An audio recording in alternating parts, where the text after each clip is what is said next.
The following video covers the installation of the PLP compression dead end for ACSR and ACSS conductors. This video is for demonstration purposes only. Be sure to read and completely understand the application procedure supplied with the product before installing it. The compression dead end includes an aluminum alloy dead end body with terminal pad, a galvanized steel dead end eye, a felt washer, and a steel ball for plugging the filler port. Some kits also include a compression jumper terminal and galvanized steel connection hardware. Required tools include compression press with the appropriate size dies, conductor cutter and strand removal tool, compression filler compound, caulking gun, conductor wire brush, hammer, flathead screwdriver, pliers, file, measuring tape, and utility knife. Begin by cleaning and wire brushing the entire area to be covered by the compression hardware per your standard company practices. Check that no residue or surface particles remain. Remove the plastic plug from the aluminum body and inspect the inside bores of the hardware to ensure that there are no sharp points or other defects. If flash or small aluminum bits are present, clear out with a spare piece of conductor. Measure from the knurl mark on the steel dead end eye to the end of the tube. Add 1 inch to this length to allow for aluminum strand expansion when the outer aluminum body is compressed. Mark this length on the conductor as the point where the aluminum strands will be cut back. Apply tape approximately 1 inch back from the cutting mark to secure the aluminum strands and maintain the conductor diameter after the cut is made. Cut the aluminum outer strands at the cutting mark to expose the steel core. Take care not to damage the steel core strands during this process. To prevent damage and reduce preparation time, PLP recommends the use of a conductor trimming tool. After all the aluminum strands are removed, any flash or burrs on the outside can be removed with a file. Secure the conductor core strands with tape. A hose clamp can be used to help hold the strands in place while tape is applied. Mark the depth of the steel eye to the knurl mark on the conductor core strands.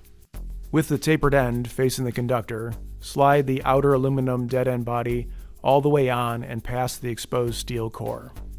Remove the tape from the conductor core and insert it into the steel eye, lining up the end with the mark previously made on the strands. Install, clean, and lubricate the correct compression die. This is marked on the steel dead end eye.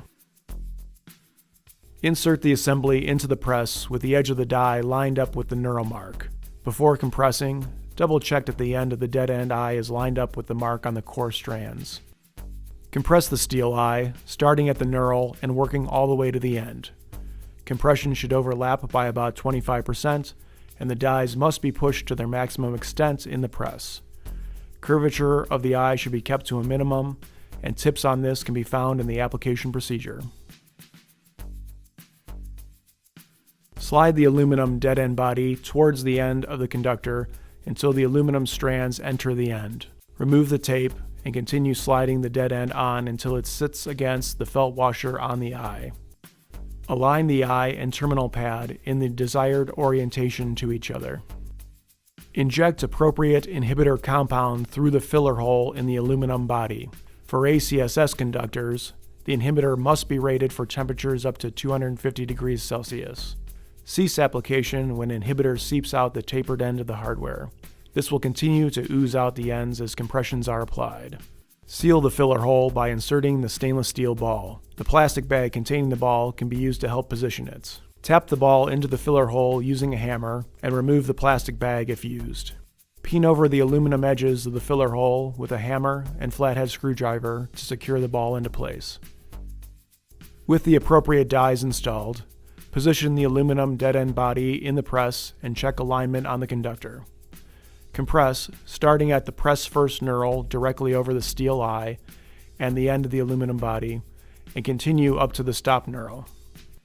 Compression should overlap by about 25%, and the dies must be pushed to their maximum extent in the press.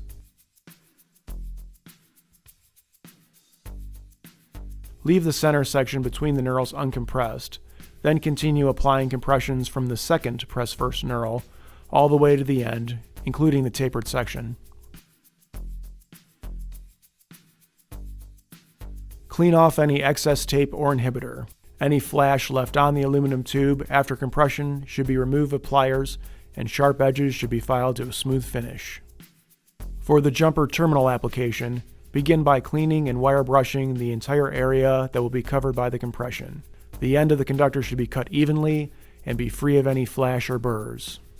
Remove the plastic plug from the aluminum body and inspect the inside bores of the hardware to ensure that there are no sharp points or other defects. Measure the length from the knurl mark to the tapered end of the jumper terminal and mark this length on the conductor from the cut end. Remove any tape or hose clamp that was used on the end of the conductor. Apply the appropriate inhibitor compound to the entire area of the conductor that will be covered by the compression. Insert the conductor fully into the jumper terminal, ensuring that the end lines up with the mark previously made on the conductor. Following the same procedures as before with the dead end, compress the jumper terminal, starting at the knurl mark and working all the way to the end, including the tapered section. Any flash left on the aluminum tube after compression should be removed with pliers, and sharp edges should be filed to a smooth finish. Evenly coat the terminal pads with electrical joint compound and attach the jumper to the dead end using the included hardware. Bolts should be tightened evenly to a minimum torque of 40 foot-pounds to ensure a good connection. The installation of the compression dead end and jumper terminal is now complete. All safety guidelines set forth in the appropriate application procedure for this product must be reviewed and followed prior to installing this product.